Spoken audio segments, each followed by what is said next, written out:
and welcome to our fourth Talk Tuesday. My name is William Brito. I'm the Student Affairs Advisor for Gender Education and Sexuality in the Multicultural Center. Today, our conversation, if you have not attended our Talk Tuesday before, it is a panel discussion format, and we talk about different topics as it relates to social justice. And so our topic today, in celebration of or recognition of Mandela Day, is homelessness and hardship. So actions against poverty, okay? We are missing one panelist, but as we're doing introductions, if Mr. Nguyen, if you are on and you send me a message, I'll be able to add you to the panelist section, but it is 12 o'clock. I do want to honor everyone's time. So thank you all for being here. So today we're honoring the life and legacy of the late Nelson Mandela by hosting a pre-Mandela Day panel discussion about hardship and homelessness. Nelson Mandela was a South African anti-apartheid revolutionary, political leader, and philanthropist who served as president of South Africa from 1994 to 1999. He was the country's first Black head of state and the first elected in a fully democratic election. International Mandela Day was created in 2009 in honor of Nelson Mandela's 67 years in the fight for social justice. It is celebrated each year on the 18th of July to commemorate Mandela's birthday. Mandela Day 2020 is all about actions against poverty. So our talk today will focus on issues such as economic hardship, hunger, and homelessness in Atlanta and beyond. We have an amazing panel of individuals who will dialogue around today's topic and share insight on what we all can do to help this plight. So without further ado, I am going to start with who I see on my screen first. As minor panelists, if you are not speaking, if you could just please have your microphone on mute so as to not cause any feedback. So we're going to start with introductions. We're going to start with Miss Fallon Proctor. So as you introduce yourself, the first question that we also have is, what have been your personal experiences with economic hardship and homelessness? So this can be either indirect, so working with certain populations or knowing someone experiencing homelessness, or directly experiencing homeless on a personal level. And so Fallon, we will start with you and then we'll move on to Mr. Jones. Hello, everybody. My name is Fallon Proctor, and I am the coordinator of student assistance in the Dean of Students office. So in my role, I often am working with students who may be experiencing homelessness, food insecurity, balance school, and get their degree. So my experience with homelessness has primarily been through a provider lens. But I have also had personal experience with family members who have struggled economically and have had bouts of homelessness. So it is an issue that is near and dear to my heart. And I'm really excited to be on the panel today just to hear everyone's thoughts and ways that we can strategize to address this issue and eliminate it. So welcome and thanks for having me. Thank you, Fallon. We're glad to have you as well. Mr. Jones. Hey, good afternoon, everyone. Oh, we got two Joneses. Which Oh, Jones? We do. Yes, go ahead, Byron. All right, good afternoon, everyone. My name is Byron Jones. I serve as the Assistant Director of the Civic Engagement Office at Georgia State University. Homelessness is something that that's near and dear to my heart, not just because of the work that I do on a daily basis, but because I have been a homeless individual myself. Some terms that you may hear throughout the conversation today will be a couch surfer. So I've surfed a lot of couches in my day, but I've also had the opportunity to stay in a lot of the different homeless shelters in and throughout the city of Atlanta in my upbringing as a student in the Atlanta public school system. So whether it be Peachtree and Pine, the Salvation Army Shelter, Family Shelter on Marietta Street, you name it, I've had an opportunity to really be impacted by the services that these different agencies provide. And so homelessness is something that's near and dear to my heart. It's the reason why I continue to do the community service work that I do on a day-to-day basis. And I look forward to sharing my story with you all, but also looking forward to engaging in this great conversation. So thank you all for having me as a panelist. Thank you, Byron. And if you all didn't catch that, Byron is the Assistant Director of the Office of Civic Engagement at Georgia State University. All right, next on our panel, we have our wonderful illustrious student as well as activist, Mr. Kevin Obregon. Hey y'all, what's going on? What's going on? As William stated, I am a music business major from Georgia State University, also an activist relating into LGBTQ rights. And because why not? For me on that topic, it really hits home because I have been, when it comes to homelessness, been in a borderline homelessness situation and also been a provider and someone who's dealt with homelessness. And that experiencing is very humbling just because of, someone who comes from more of a privileged upbringing. It was definitely something that's very eye-opening that I was aware of, but never really experienced. And I feel like, a lot of people in my generation or my age were dealing with a lot of financial hardships and just dealing with, the basis of, economics and capitalism in itself, and just wondering, okay, how are we as a society going to either move on from this system that could be breaking, or how, reform it or just have some sort of reinnovation for said system.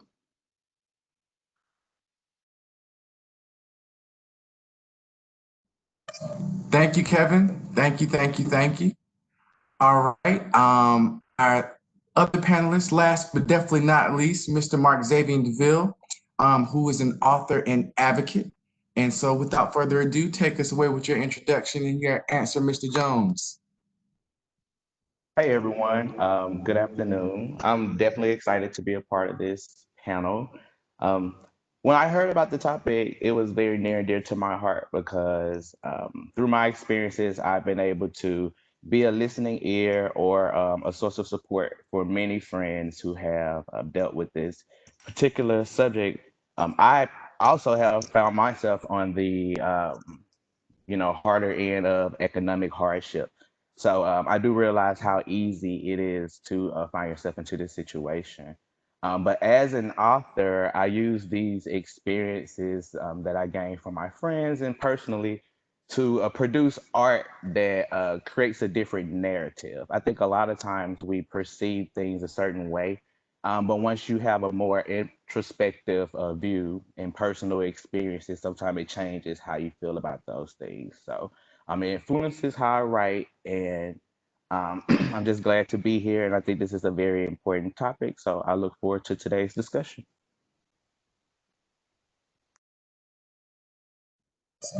Thank you, Mark Xavier. We do have Mr. Wynn on. It looks like my attendee list is not popping up. Let's see here.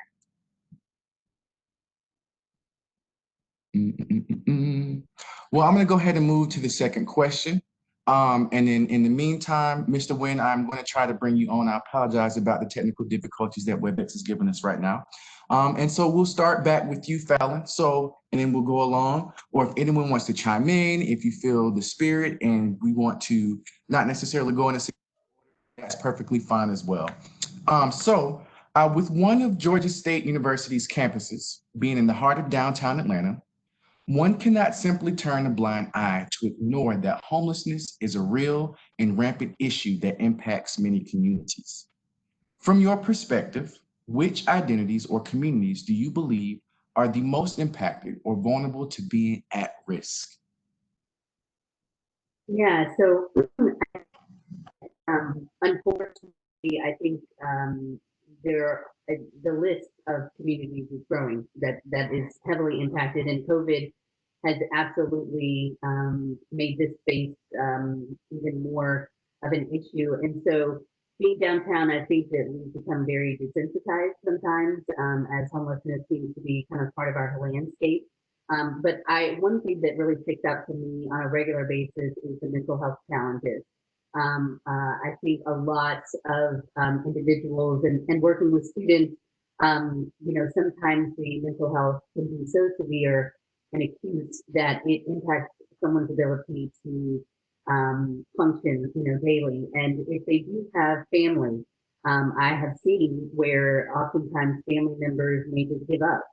They just kind of get to the point where they don't know what else to do. And so mental health, I think, is one of, for individuals in any community that are or dealing with mental health, I think that they are absolutely at risk.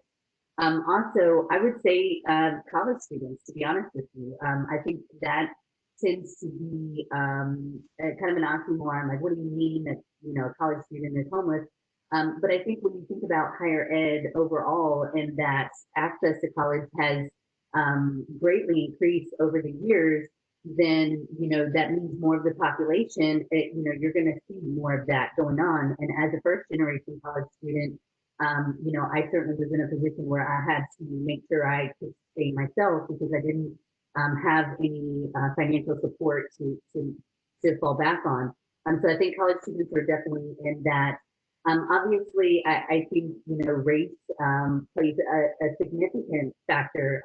Systematic oppression and systems that reinforce racism, and so I would absolutely say the Black community and as well as the LGBT community, because all of the issues that go into, I can't tell you how many students I've interacted with who had a stable home, but if they came out or decided to live a life that other people did not support, then they often found themselves in that situation. So those are the main groups that stick out to me. And I think women and children. I mean, I hate to say it, I feel like it's almost everybody, but there are just so many different dynamics, and I think a lot of times we make the assumption that people all have two-parent homes and everybody's good and everyone's medicated or not, or whatever. But that's just not the case. And so, those are the communities that stick out to me the most. But again, I think it's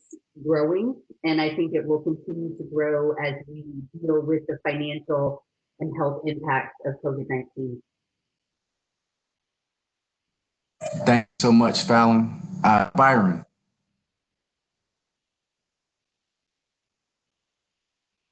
I did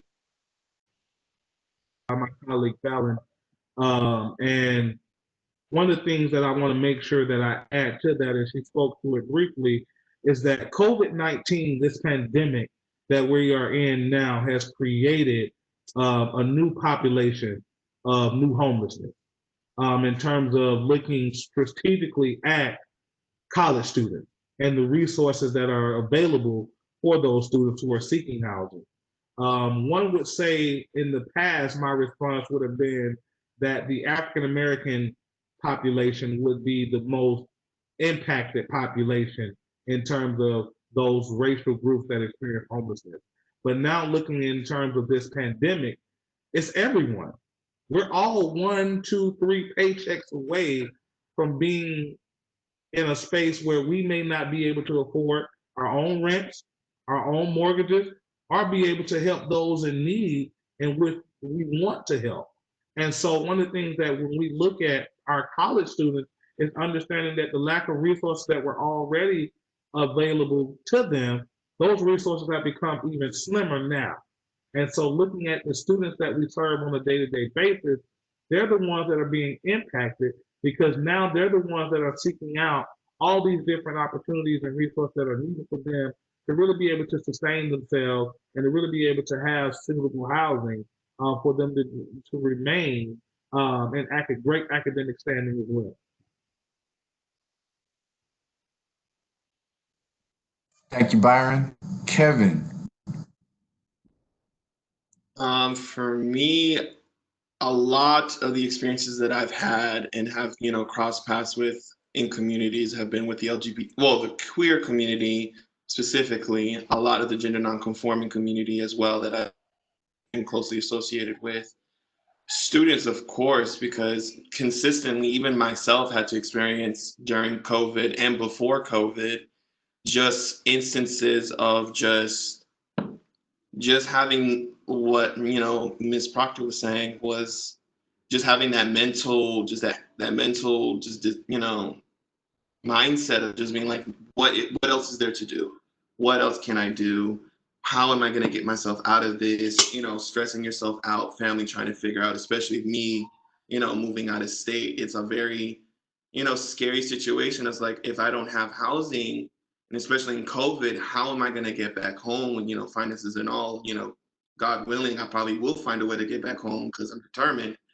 But you have those type of mindsets where or obstacles that you just have to consistently look at. And especially going into a lot of queer spaces and non-conforming spaces, a lot of it is from family, not rejection, not understanding the lifestyle, or just understanding that that is just someone's personality, someone's just being.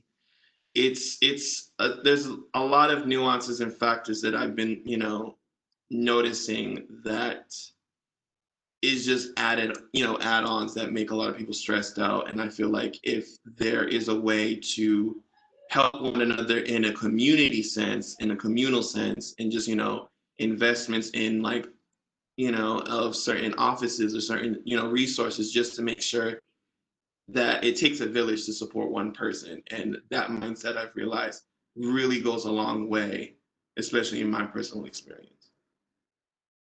Thank you, Kevin. And Mark Xavier. Well, I definitely echo the sentiments of many other people spoke before me. But the greatest, I guess, demographic that I see suffering from this would be those who lack social support more generally. So not necessarily based on your race or not necessarily based on your income, but solely based on your social support. And I say this because Mr. Jones made a very valid point. Sometimes you don't realize people are one check, two checks, maybe three checks away from homelessness themselves. Like I say, even personally, losing a job can really put a damper on your income. And with the rental market being so expensive, sometimes you can't maintain your own when something happens. But luckily for me, I had a very strong social support where I could be like, well, hey, friend, I'm going through something right now. And, you get the invitation to, well, hey, yes, you can sleep on my couch until you get on your feet. Or yes, you can stay here for a couple weeks until you figure something out. But people who don't have that, what do? You can only stay at a hotel for so long. The resources are so slim, you can only reach out to so many organizations and you can only fill out so many applications. Then it starts to take a damper on who you are and how you view yourself. And then next thing you know, you find yourself, drowning in a situation that you have no idea how to get out of, and you have no one to go to for help or support. So I think lack of support is one of the biggest issues that we need to look at as a whole before we address this issue.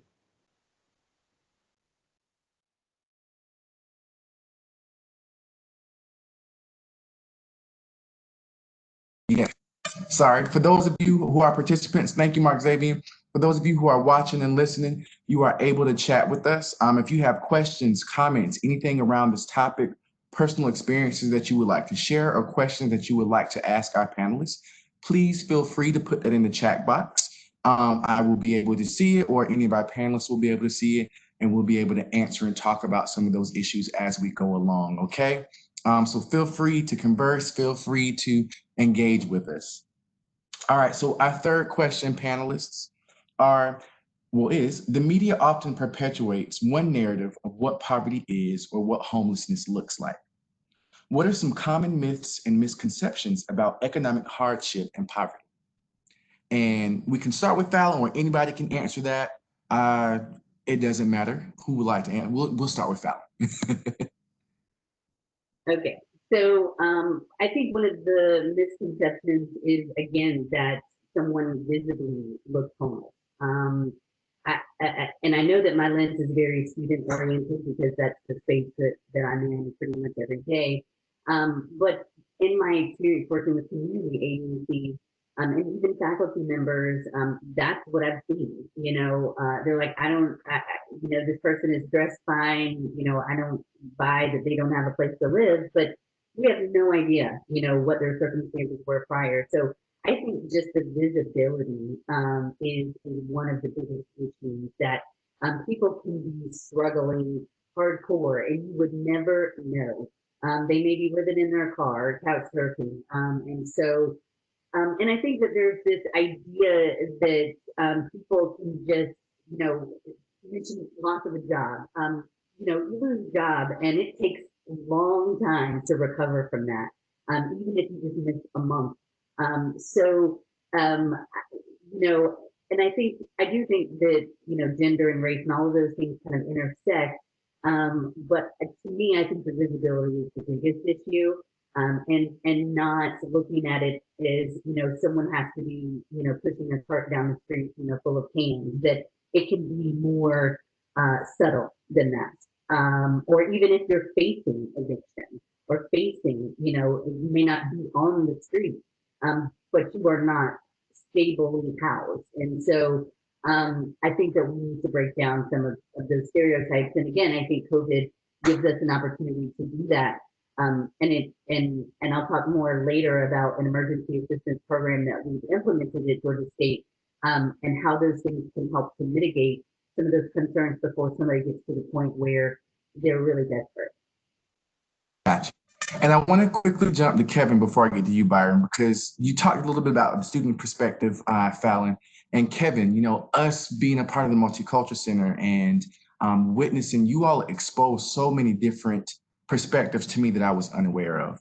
What is your take on this particular question? Oh, Jesus. Discrepancy that people don't realize, at least from my perspective. When I first came to Georgia State, I had to come, with the realization, like, I was on a waiting list. I was in the top 100. So, I was told, oh, you're going to have like a place to stay, whatever, whatever. And me coming out of state, that was kind of the end goal of just having school housing. And realizing when I first came within those first 3 days that it seemed like it wasn't going to come about, and being, doing this whole runaround, like, oh, it's going to be a week, soon, like soon past like the 50 point, 50 position. I'm like, okay, top 50. And then being, coming back every few minutes, like, hey, just double checking, are we going to have something? Am I going to have somewhere to stay? It went on like another day, then another day. It went from a week to 2 weeks, to the point where, one of my mom's clients, who was, really close to me, was really concerned about the situation because my mom was telling her. So she took out of her own to call the school and was like, hey, lying that I was her nephew because she just wanted to see what they would say. Hey, my nephew's in Georgia State, and I noticed, like, hey, he's been like coming from hotel, and we just want to know what is his living situation, because they say 2 weeks, and it's already been close to a week now, and we just really want to know what's going on because, the situation is looking a little serious. To then her being told, hey, ma'am, we can't make any promises, and it might look like up to a month until we actually know what's going down. So for me, that was a very big, drop in my gut feeling, where I'm like, okay, so where am I going to stay? Because I can't be hotel hopping from here. The money's running low because I had money saved up just for emergency case situations. And, my father out of state paying off also as well, because he doesn't want his child in the streets, and he's also concerned himself. Having that, realization, that kind of put, at least from a parent perspective as well, and a student perspective. Fast forward now, I live in I lived in the West End. Now live in Stone Mountain now. It was a very, very scary situation for me. And it was like, most people, I would just say, oh yeah, like, I didn't really mention it much until someone was like, hey, I noticed I don't really see you like around, like in these certain areas. Cause I would say I would go to this housing. I was like, no, I currently live in this situation. Now, fast forward for another friend situation where she, was, kicked out of her home based on whatever her family issues were. I took it upon myself, because I knew that feeling of like, let me, give you a shelter. So she wasn't necessarily homeless, but she didn't have her own home, as one person, herself would say. She never had her personal space. And I know for her, a lot of people wouldn't realize that, she was couch hopping, or, having to work at school housing to, have a place ended. Okay, she'd be back at my place or back at someone else's, and just kind of consistently doing that. And I saw, the mental toll it was taking on her because, most people our young age, we want to have ownership to something, even through, collegiate, in a collegiate, educational level. We want to have our own ownership of our own space, our own living situation. And to know that's like, some people don't, have that pride. It's like, I don't want to keep asking for someone for help. I want to help myself. But, it's going back to what Ms. Proctor was saying. You go through that mental hurdle of just like, what do I do? What do I go through? And it's just a lot of people don't really think about, just because I look, hey, well dressed, well educated, well formulated, whatever, society puts upon us. I could be struggling and, be coming from a homeless shelter. I've been in those situations. I've talked to students where they're like, I'm coming from my car, I'm coming from a homeless shelter. I like, it's something that people need to take the time and actually, don't assume. Assumptions really get nowhere with yourself. Start talking to people. Start realizing, no one's really out here begging you, but we want you to hear us and understand where we're coming from and not make us feel unvalidated in at least that sense.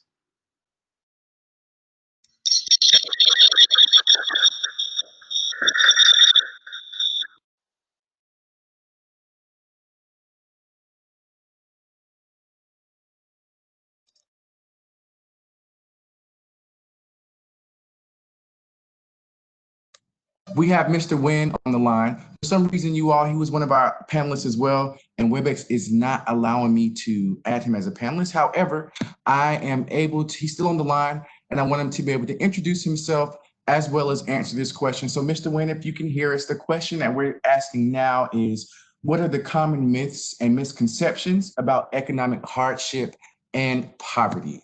And there you go. Can you hear me okay? Absolutely. Perfect. So, first of all, thank you for having me. I think some of the misperceptions around, and specifically, you said homelessness and poverty, right? So, there we go. I think that some of the misperceptions is what it looks like. What does homelessness, what does poverty look like?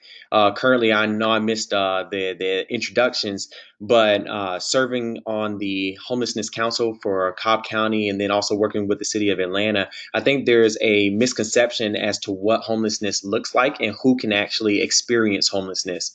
And so, not applying a particular label or a particular image to what homelessness looks like, and understanding that for many of these individuals, they're simply experiencing homelessness. It's not a permanent position. It's not something that they're choosing to experience based on a perceived level of laziness or anything else. Sometimes it's one decision, one hardship that really affects these individuals. Not only that, we do a lot of work through our organization, Perfect Love, with homeless students. And so I think from that vantage point, it also kind of dismantles some of that imagery that we associate with people experiencing homelessness. These are students pre-K to 12th grade that the lowest level of these members are staying in motels. Then you have another level of individuals who are couch surfing, from staying with one friend to the next, to another level of individuals who are simply driving their cars. They live with their parents, but they're driving their cars out of district as to not be discovered by people within the district. And so they're living in cars. And then what ends up happening is, let's say the car breaks down. So now these students have no way to even get to school. And these are some of the realities and the challenges that they're facing. And so I think once we start changing our image and the imagery that we associate with these individuals, and realize that they're literally people just like you and I. They look like you and I. Sometimes they're going through these hardships and you don't even know they're going through these hardships. And this is the reality that a lot of students in particular are dealing with on a day-to-day basis. Overall, in the state of Georgia, there are thousands of homeless students, thousands and thousands. In Cobb County alone, we have over 2,000 homeless students, right? And so we're talking about thousands of students who are experiencing this day to day. And I think that that calls for a level of empathy, a level of open-mindedness, not to attach a stereotype or image with these individuals, and understanding that sometimes it's just as simple as experiencing one drastic or major hardship that drastically alters your circumstances, and you end up in a situation where you're experiencing homelessness. William, I did want to mention very quickly as we're talking, I think one population that we're also not is those who are in the foster care system. And so, what that's a whole other group of people who I feel like are invisible in a lot of ways, in terms of they may have support through DFAC, but what does that look like once they get out into the community, once they age out of the system? And if they have not built a support system, or one has not formed around them, then they are absolutely going to be at higher risk of being in that situation again. And so, especially if they were young children, and experienced this kind of on and off. So I did want to mention those who have experienced the foster care. Thank you, Fallon. And to close off that question, we have Mr. Mark Xavier Jones, Jones number 2. Yeah, I definitely agree with the things that were said. Um, I guess the biggest misconception I would say is um, that people who are suffering from homelessness have done something specific to put themselves in that situation. I think a lot of times our perceptions of people suffering from housing insecurity is skewed based on our own personal biases and experiences. But as mentioned, there is no look, there is no particular person. Anyone can be dealing with this, and we may not even know it. So I think that we should find ways to change the way we think and the way we view people, because at the end of the day, these are still human beings. You know what I mean? Like, and I think a lot of times when we see people going through things, we take the humanistic aspect out of it. We don't think about the depression that they may be going through. We don't think about how difficult it may be to wake up every day and not know, what your day is going to look like, where you're going to be, where you're going to sleep. And I think that sometimes when we don't have that luxury, it's easy to look at the situation with rose-colored lenses. And I just think that sometimes we have to check our own stuff and, approach with a sense of empathy, knowing that it could be you one day. No one is exempt. No one is above and beyond suffering from economic hardship. It's expensive to live, like just in general, not just housing, but it is expensive to live, and it's even more expensive to live well, you know. So I just think we should change the way we look at people, and then maybe we would change the way we approach them. Thank you all so much. Wonderful news. Mr. Wynn is able to now join us as a panelist, so we can now see him and not just hear him. Yes, we did have a comment from a participant. So this person is a senior journalist major at Georgia State.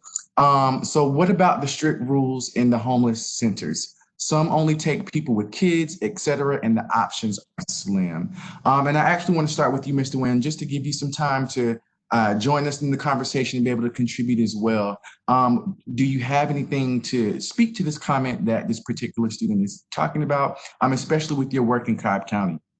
And so the question specifically is asking, do they have restrictions on the type of people? I guess they're asking, why are these restrictions here and what can we do? And I'm hoping I'm giving clarity to this person who asked. But I think they recognize that some only take people with kids. And I've noticed that too. Like you have to have certain criteria. So what can we, why is this created? How does this contribute to hardships? And maybe what are some things that we can change? Well, largely, I think the reason for that is based on the type of services that a lot of these places are trying to provide. And so, whether they're trying to cater to a particular demographic, so for instance, we used to work heavily with Atlanta Mission, and there's a women's and children's center through Atlanta Mission specifically. And the reason that they maintained this stance of only allowing women and children was because what they've experienced and what they've learned is that a lot of times when you don't cater specifically to a certain group and you allow other people, then sometimes you're in a situation where those circumstances can be predatory. And you don't want to be in a situation where people are coming into these shelters and preying the particular people that are there is a lot of the justification that we've heard so far. And so if it's women and children, and then you're also confined in this environment, and now you're allowing men to also be there overnight or whatever, it just limits some of the interaction and some of the potential for some of the risk that could take place. Similarly, there have been other shelters, or even someone brought up youth centers and foster care systems. And one of the huge issues that they were dealing with in Cobb and both Atlanta was that, for instance, where victims that were being trafficked or experiencing homelessness were concerned. So they would house these individuals in a particular location. And then what would happen is people would literally prey on that environment. And so even traffickers would go down to the shelters, or they would check in under the guise of actually being a person experiencing homelessness. And the whole time that they're there, they're trying to recruit people. And so now they even had to worry about, okay, well, what is this level of recruitment that we're initiating, and what is the actual outcome? And unfortunately, in some of these places and some of these shelters, what happened was that people were being recruited for trafficking purposes and other things, because traffickers were also seeing them as the most vulnerable. And so a lot of these actions and the separation, I think, is to try to limit some of the predatory practices. But nonetheless, it is difficult, and that's the reality. If you are a single guy, let's say, and you're trying to get shelter, then that may in itself pose a lot of difficulties and challenges. And so I think the solution has to be comprehensive, where we take into account some of the predatory practices that are taking place, but then also being proactive in terms of really being able to dismantle some of this as well, so that we can provide the adequate housing and resources that these individuals deserve, and not use that solely just because some people have a negative or ill intent, not use that as an excuse not to help individuals who desperately need the help. But I think that is the basis for that distinction. And I would like to add in as well, and Mr. Lynn definitely spoke directly to this. It boils down to a safety and a resource issue. Quick story, I remember being 17 years old, a senior at Booker T. Washington High School, and being homeless with my mother. And we went to a shelter, and I remember the lady saying, well, we could take you, Mom, but your son cannot come because he's 17. And I remember my mother looking at me, and she was like, well, that's my baby. That's my youngest son. He's still in high school. And she went through this whole entire spiel, but that resource officer at that shelter was like, no, we cannot take your son in. And he went through all these different issues that Mr. Lynn just spoke about. And one of the things that we have to take a look at when you're looking at these different services, the different service providers out there, is that their grants that they have received may be specifically for a target group. And so the funding that they're using to be able to help individuals may not be to support the entire family. It may be only to support the women and children. It may be only to support the men. And so for that evening, I had to go to a male shelter. And what I was able to experience inside of that all male shelter was something that opened my eyes to the fact that I wouldn't want my mother to be housed with some of those different individuals that I had to be housed with for that evening, just being a male myself, and seeing some of the things that went on in those shelters. And if you've never stayed in a shelter, one of the biggest things that you'll understand about those type of living situations, that they're not always the safest places. And so you have to be able to defend yourself in certain aspects. You have to be able to defend your property in certain aspects. And so when I think about the different service providers out there, there are just certain situations that I wouldn't want to put young children in, as well as older men in. Going back to speaking what Mr. Lynn said. Awesome. Thank you, Mr. Wynn and Mr. Jones. I do want to keep it moving with our questions. So our next question on the board is, society often suggests that people experiencing hardship or homelessness can pull themselves up by the bootstrap to escape their situation. How can this ideology be harmful? And I want to start with Mark Xavier and then move to Kevin. So I think the most harmful thing about that ideology is the fact that it creates an unfair and an unrealistic expectation. As mentioned many times throughout this discussion, a lot of times we don't look at the barriers that that person is facing that put them in the situation in the first place. So it's hard for us to have the thought that a person should just fix it or should just stop being lazy or should just figure it out when we haven't even taken time to assess the situation and what got them there in the first place. And then not only not addressing the barriers, but once we do, assess the barriers and potentially see what's going on, how are we going to help you sustain? What are we going to do to make sure that there's a lesser likelihood that this happens again? What is it that you need to not only have somewhere to sleep today, but to have, adequate housing, somewhere safe that you can lay your head, somewhere that you can call your own. So I do think that that statement is unfair, and I do think that a lot of people do feel that way, and I think that that's part of the problem. So yeah. Thank you, Xavier. Kevin?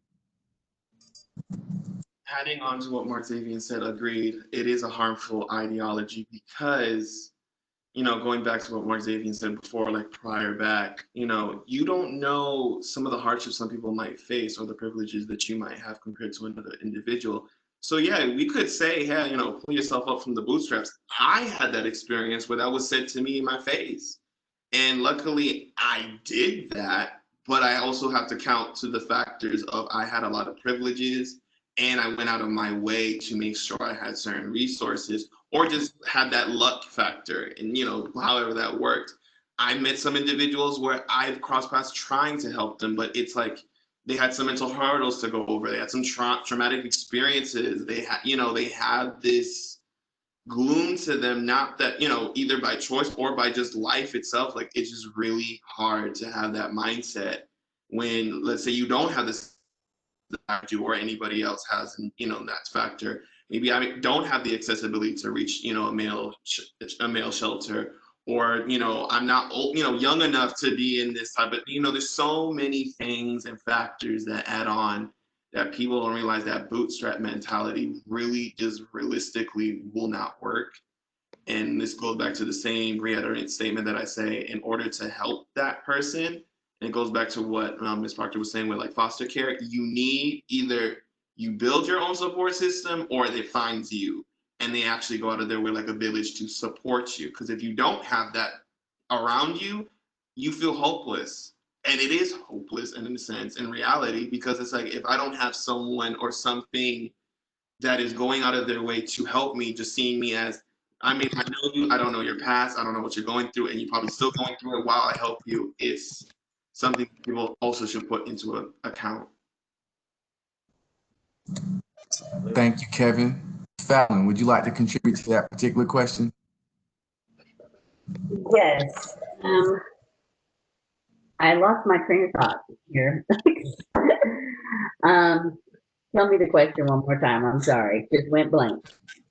Not a problem at all. So society often suggests that people experiencing hardship or homelessness can pull themselves up by the bootstrap to escape their situation. How can this ideology be harmful? Gotcha. Okay. So I think it's harmful because it's just ignorant. Plain and simple. I think what people don't think about is what is the poverty level? Who? It's the government. We look at wages. Have they kept up with inflation? No. Finding a $500 apartment, you might be able to find one. I know I've lived in one, but trust me, it comes with the territory. So, when people say just pull yourself up, well, they don't think about what it takes to sustain themselves. If you make $3,000, a month and you have three people in the house, or if you have children, it's gone. Rent is set to find a safe place to live. You're definitely going to be paying more. So I think that I think people try to oversimplify problems like these. And they also don't know, a person's history. They don't know And I think too, you know, some of the other panelists were talking about trauma and mental health, and I think that's really critical because trauma can absolutely influence the way that you make decisions. So if you've experienced trauma in the past, you know, it may mean that you are fearful to make certain moves or do certain things or what have you. And I think Kevin was talking about the self-esteem issue and that you just become so demoralized and you just feel like you're not a person because I think a lot of people attach the homelessness as an identity and it's not. And so saying someone is homeless versus they're experiencing homeless, I think even the verbiage is important. Um, Yeah. Realistically, I think unless someone has had experience or seen someone go through that, I think it's hard for people to empathize with things that they don't have any clue about. But it doesn't mean that they can't find that. So pulling up by the bootstraps, and I think it is also, you know, what it was to pull yourself up by the bootstraps 20 years ago is not going to be the same, you know, way to do it now because things were just way expensive. So even someone with a full-time job, you know, you're at risk. And so I think that oversimplifying a very complex issue really prevents us from finding a solution. Thank you so much, Fallon. Mr. Wynn or Mr. Jones or Byron? Did you want to start, Byron, or? Yes, I can jump in real quickly. My response for this question is going to be very quick. When I hear people use that term of just pick yourself up by the bootstrap, or you know, I always think about it goes back to resources. It's easy for someone to say what someone should do when they're experiencing hardship, but what resources are there to be able to assist someone in those hardships? The resources right now in the community are being spread very far and few in between. There's not a lot of resources that are there for individuals who are experiencing this type of hardship. Mr. Mark Xavier said it best. Renting in the city of Atlanta now is you're running into hysterical prices. And so when you talk about someone experiencing homelessness, yes, they may have a 9 to 5, but do they make a livable wage to be able to afford housing? And so when I think about the terminology of picking yourself up by the bootstrap, I hate when it's being said because I understand that it's the picture is bigger than just picking someone up. It's being able to provide someone with those resources or being able to provide someone with the livable wage that's necessary for them to have sustainable housing. All right, and finally, Mr. Wynn. Yeah, quickly, I want to say, you know, where's the boot, right? Everybody says pick yourself up by the bootstrap, but where's the boot in the first place? You can't expect people to carve a way out of no way and tell them that this is your path forward. That's not a solution. What that is that's a justification for a reality that you're unwilling to be a part of the solution. And so I think that, you know, it's easy to tell people that they should pick themselves up from the bootstrap when you're unwilling to accept that level of accountability and actually assisting these individuals. The other thing is whenever language like that is used, one, it's hurtful, two, it's harmful. And the reason being is because, you know, what it reflects, honestly, is a level of privilege. And you're privileged to be able to not have any direct correlation, association, or effect of this experience, that you can now put the blame back on an individual for being in that situation. That's an indication of privilege. And I think that, you know, we need to remove this type of rhetoric and language that reflects privilege, because ultimately, you know, that's one, is hurtful, but then two, that's not the reality. And it's such a complex issue that a lot of times the experiencing homelessness portion is only one layer to a much larger, complicated issue that's at hand. And so I think it honestly reflects privilege. I think we shouldn't use language like that. And it is harmful to tell people that, hey, opposed to assisting with the solution, it's easy to say you should be able to pick yourself up in that very situation. thank you all panelists so much for that question. We had somebody in who's a participant, they commented and they said this ideology can be harmful because where is the bootstrap and who is going to provide it, or what resources are there to assist? And so I know this is out of turn in the questions that I have, but this leads to the question of resources. So what are some resources people experiencing hardship can take advantage of? And Mr. Wynn, since the spotlight's on you, we can go ahead and start with you and then we'll migrate elsewhere. So I think there are resources, but even on a broad level, it's not that there is a lack of resources. There's not a lack of resources in our country at large. There's an unwillingness to provide resources in areas that need them the most. And so homelessness is just one of these factors in which there's not a lack of homes. There's not an inability to place people in homes and environments. Just like hunger, there's no shortage of food to the point where we can't feed individuals. It really boils down to an unwillingness to do it. And so we have to question, why aren't the resources reaching the communities that need them the most? And we have to remove a lot of the red tape, a lot of the bureaucracy that doesn't afford people the opportunity to take advantage of the resources that are out there. There are organizations that do assist in providing resources, and I'm sure others will comment on some of these individual organizations. But largely, I think there's an awareness gap between people actually knowing what resources are available and how to tap into them. And then two, largely, I think that once again, a lot of these issues can be solved even from a legislative standpoint, and it's just really an unwillingness to, and that's really disappointing to see at large. But I'll let others kind of speak to direct sources because there are some available as well. Awesome. And then Fallon and Byron, would y'all mind commenting, I guess, on some of the resources, maybe not even the community offers, but at Georgia State University for our students, what resources are there? And we can start with Fallon. Okay, sorry, my mouse is acting weird. So yes, there are resources, but I agree with Teos. I think before I talk about the resources, I think what's important too is we look at society and what we value. We pay athletes millions of dollars, entertainers. We have no problem, spending money on things like that.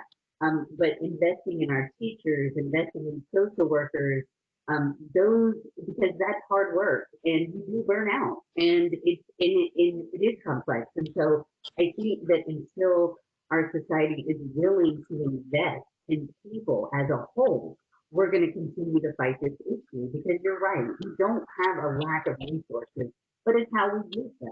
I mean, it's just like competing the census or other things. Voices are suppressed on purpose. And so we have to find a way to expose it. And so I think we can better utilize our resources. And we also need to work on the empowerment piece. How do we empower people and agencies? Because the red tape is ridiculous. That's why you need a social worker to go through the process, because it's like navigating a bowl of soup, spaghetti. It's referral after referral, go here, go there.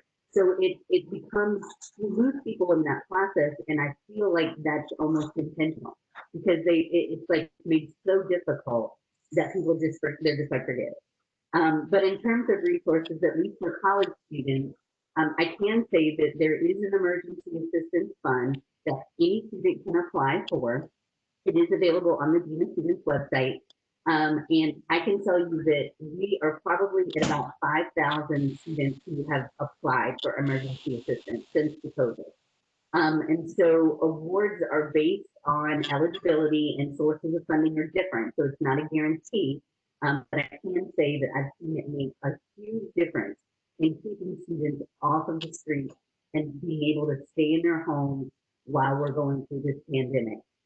It is a program that is meant to be long-term, so I would imagine that eligibility requirements will change, and not all students are going to receive help, but the idea is that they are trying to help as many as possible. And so in terms of other resources, of course, we have Embark at Georgia State, which is through the Dean of Students office. So if you or a student, find yourself in that scenario, we, have things on campus that are here to support you. But I think it's also important to talk about expectations, that, higher ed is not a social service organization, but I think that there is a real need for higher ed to address and close the gap with the inequalities, and also to examine, are we as educators widening that gap or closing it? And so we may have policies in place that are not supportive, or we may have too many restrictions on things. And so I think that's important to consider. But I would go to the Dean of Students website if you're able to, and look at student assistance, emergency assistance. That information is there. And of course, you can contact me via email. William, if you want, I can always put my information in the chat if anyone wants to reach out later. Okay, perfect. And so, I want to do it so that people don't feel like they have to out themselves or anything like that. There's no judgment here. And there are some shelters. I will say there's one in particular that is really good. It's Covenant House, and they specialize in youth who are 17 to 24. And they provide wraparound services. And Georgia State does have a good relationship with Covenant House, and we also have built a relationship with the DeKalb Housing Authority. And so we are regularly looking at both on and off campus partners to further assist students and prevent these types of things happening. So the earlier that we can get them in the door, the better. You found Byron, resources, my friend. So, the Fallon did a great job of talking about the resources that are provided by Georgia State. And so from a community lens, I definitely want to make sure I say this, because again, I've had to use these services within the community, is do not be afraid to ask for help. And when I say do not be afraid, sometimes some of the best resources for you are going to be at sites that you would not think you could be beneficial from. So when we talk about shelters such as the City of Refuge, which is off of Wilbur B. Boone, that offers mercy care and wraparound services, Covenant House, the Atlanta Mission, all those different types of entities, Sheltering Arms. These are great places where individuals who are in need can get great resources, and not just housing, but also resources to help better themselves in terms of vocational training, in terms of job procurement and assistance. And so for me, looking at those different resources that are available, please make sure you reach out to the Civic Engagement Office, myself in particular, if you're one of those individuals who are not afraid to really step out there and to seek that assistance that you may not be able to find elsewhere in the city. Thank you. And I'm gonna move to Mark Xavier, and then lastly, Kevin, if you have any resources. I think that we have been provided with a pretty extensive list of resources. Some I had no clue of myself. I'm sitting here with my pen taking notes like, okay, Parliament House and City of Refuge. And so because I mean it's and that's I also agree it's part of the problem. A lot of times if you know people are going through certain things and you don't have the proper resources to guide them in the right direction, you feel kind of helpless yourself too. I can say at least weekly I'm on Facebook just in my normal life, normal people. And you see, hey, does someone have somewhere that I could stay tonight? Or hey, I'm about to get evicted, or hey, I've been sleeping in my car for the past week. And, like Mr. Jones said, asking for help is a huge step. But when you're asking for help from people that don't necessarily know exactly, where to direct you, we could be as empathetic as we want, but if I don't have that information to provide you, I'm still doing a disservice. So I would like to yield this to more experienced individuals, and I am going to take notes so I can relay the information. Awesome. Kevin, did you have anything you wanted to add? At least for me, a lot of the resources that I've come, acquired to or outside of Georgia State, a lot of them like, Trans Atlanta or any, homeless shelter that I've had, acquaintances with. A lot of churches are willing to help you out if you need like food or services like that. even doing volunteer work, you'd be surprised when people, you do volunteer work. Like when I worked with the NAACP in East Point, like I made a lot of, close connections with people that helped me find other resources in any county at this point, and just be like, hey, if you need this person can help you with that. I've, even the Southern Fried Queer Pride, like I've had connections with them, and a lot of them have immense amount of resources. Even if you go on their website and everything, they have like what Byron said, sites where you can find this resource. Like the resources are out there, but you gotta ask. You gotta, be confident in yourself and vulnerability, because it goes a long way when you're just comfortable in your vulnerability. It's okay. It's okay to not be okay. Like you sometimes need to go ask the random stranger, like, hey, I'm just going through a rough patch right now and I need this. This is just what I need in the current moment, or this is what I can. And you'd be surprised that conversation will lead you to just the gates opening for other resources. That's all I could really recommend, at least in my case. I always recommend to a lot of people to, volunteer at local farmers markets or local farmers, because you'd be surprised they will be willing to help you out for your work by giving you food or shelter or something. There's always something. There's never nothing out you can't get. Thank you, Kevin. And so we normally end at 1, but because this is recognizing for Mandela Day, we are doing 67 minutes. So we have about 6 minutes left to honor that. So our final questions. So the 2020 theme for Mandela Day is action against poverty. What are ways in which you would suggest one get active and support this goal? And also, what are some words of encouragement or support you would give to those who may be experiencing hardship? And we will start with Mr. Wynn, and then we'll move to Fallon. How can you support action against poverty, right? That's the theme. Yes. Okay, perfect. Um, I think that the intention is to support the alleviation of poverty. I think that you can do it a couple of ways. I think one that you can definitely volunteer your time and efforts with organizations who share a similar mission, and being hands-on and boots on the ground where that's concerned. Number two, not to discount your voice where the legislative process is concerned, and to also advocate.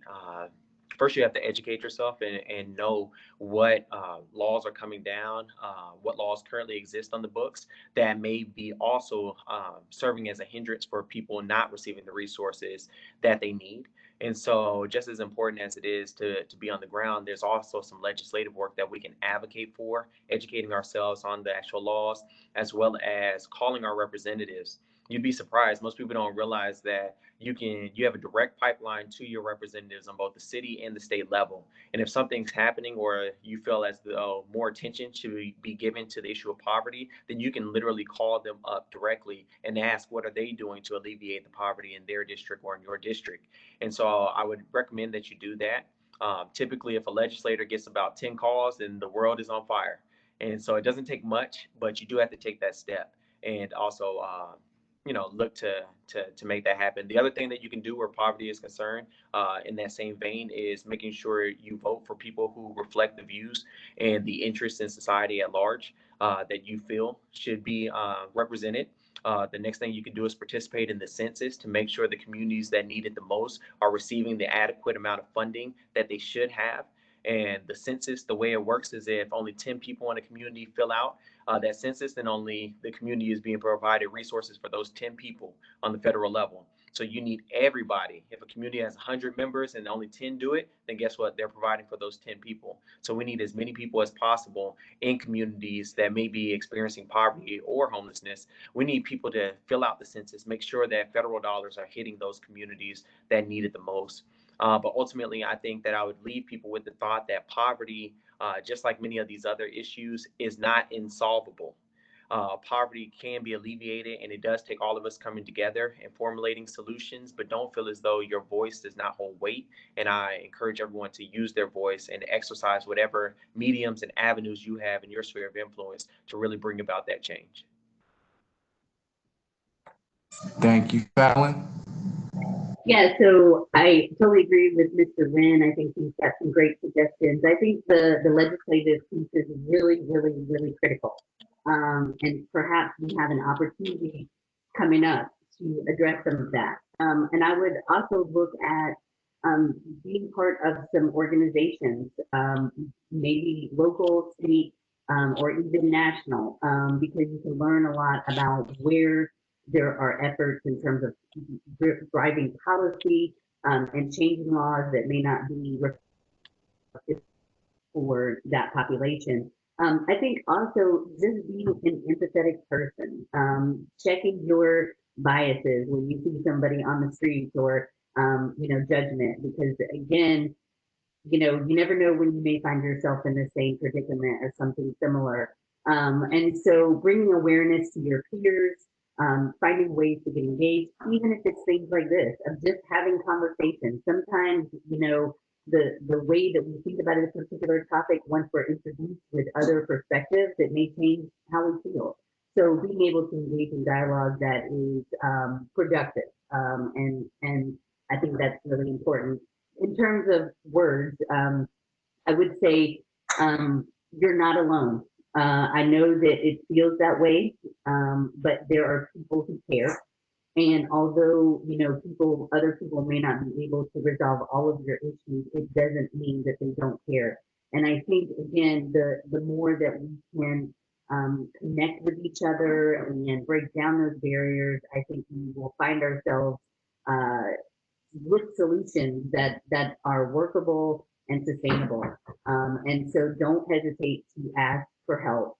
And I love the part about being comfortable with your vulnerability, because I think being comfortable with your vulnerability is strength.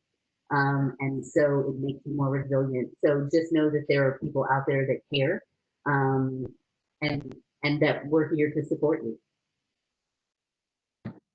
Thank you, Fallon. So we'll go Kevin, Mark Xavier, and we'll close out our session with Byron. So, just kind of touching upon every point that was hit, because I was going to hit every single point,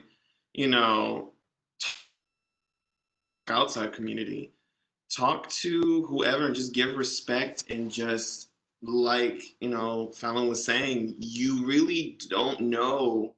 Like, there's a lot of people that care. You'd be surprised. Even the stranger will care. And having empathy for someone is not really harmful in the long run, just in any way.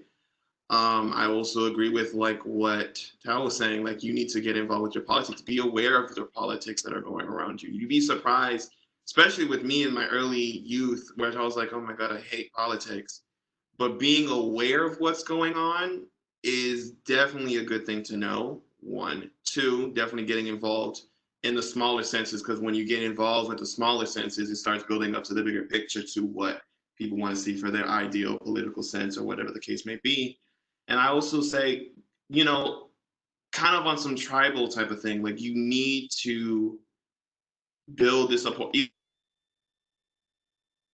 I said, be comfortable with your vulnerability, or, just find this group of people and just realize this group of people can also help another group of people, who then can go to another group of people. And then it just becomes, again, what society should be like in a tribal sense. Just, oh, I know these group of people, they can help you with, food, they can help you with, clothing, they can help you with this, or, hey, I know this person that can do this, that, and the third. Just, communicate. That's all that I always, reverberate to people. Communicate, love, light, and just be comfortable with yourself and the vulnerability. Just accept it. Like, it's okay to not be okay. And what can we do to fix it? There's a way. Thank you, Kevin. Mark Xavier. So I would suggest don't be afraid to have the discussion. Just in your general discussions, if you're sitting around with your friends or family members, have the discussion. Let people see the bigger issue that lies here. not only change your way of viewing this, but also educate others so they can see the issues as well. And today is an example of that. Just having the conversation sometimes creates that space for all type of healing to take place, learning to take place, and you never know who needs that. So just be bold yet vulnerable, and don't be afraid to have the discussion. Also, be knowledgeable on the resources and support that does exist in your community, to be able to share that information with people and give people a little bit more than just encouragement and prayers. I do think that those things are healthy, but sometimes we need a little bit more than that to get on our feet. Realize that people are human beings and that housing is essential to a healthy and happy life. My word of encouragement would be don't give up. And I know it sounds so cliche, but I tell my friends all the time the world is slowly changing. We're starting to pay attention to things that we have turned a blind eye to for many years. So just hold on a little bit longer and know that you are visible. We see you, we support you, we care about you, and you're not alone in this. Thank you, Mark Xavier. And finally, to close us out today, Mr. Byron Jones.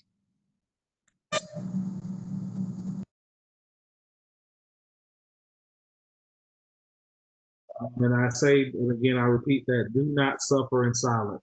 You never know where that resource is going to come from, that is going to help you get over the hump, whether it be you're dealing with, food insecurity, or whether you're dealing with housing insecurity. You never know where the help is going to come from. So again, do not suffer in silence. And last but not least, use your troubles as motivation for your future. Being a homeless youth myself, I look at my upbringing, look at where I come from, and I don't use that as an excuse for where I'm going in the future, but I use it as a motivational tactic to keep me going every day to continue to help those that are in need. All right, I just want to thank all of our wonderful panelists for your bright perspectives, your knowledge, your expertise. This has been one of my favorite conversations of Talk Tuesday. I think it's something that really impacts us, whether it's indirect or directly.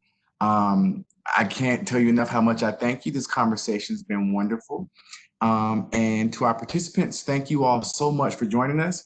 Catch us on July 28th. Our Talk Tuesday will be Art as Activism. So if you'd like to attend that one, that link will be up on our social media Instagram page very shortly. But I hope you all enjoyed this conversation, and I hope you have a wonderful rest of your Tuesday. Y'all take care. Thanks, William.